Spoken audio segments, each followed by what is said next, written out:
Əslində bir qız uşağı ginekoloqa müraciət etdikdə, əlbəttə ki, bunun şikayətlərinə əsasən müayinələr aparılır.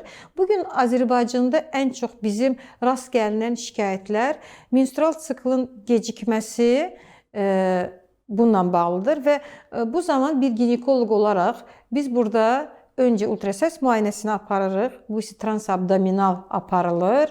Yəni qarnının ön divarının üstündən baxaraq. Biz bu zaman yumurtalıqlarının həcmini dəyərləndiririk. Olan ya və yaxud da ki, mövcud olmayan hər hansısa bir kistlərin olub-olmamasının uşaqlığın ölçülərini mütləq şəkildə dəyərləndiririk və bununla yanaşı hormonal laborator müayinələrdən keçiririk. Bu bizim bir ginekoloq olaraq gənc bir qızın müayinəsi deməkdir.